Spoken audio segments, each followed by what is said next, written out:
But if I would use, I've got a video again in the Art Magic where I show an example where I've used the whole base has been RNF, and then I've used a little bit of the Arts Encaustic blocks just to add that colour at the end. Oh, right. Oh, go on, I'll have a look. Yeah. I do that quite regularly. As long as you're not using the Arts Encaustic in this scenario for the whole base.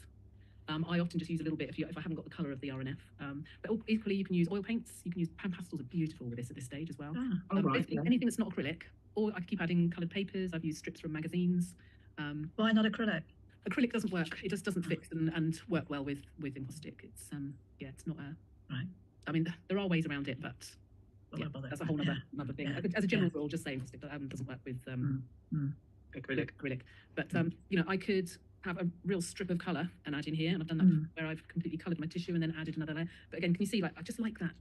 It's like mixed media. Just embedding it within the wax. That sort of less is more. Yeah. Absolutely. And equally, you can add colours.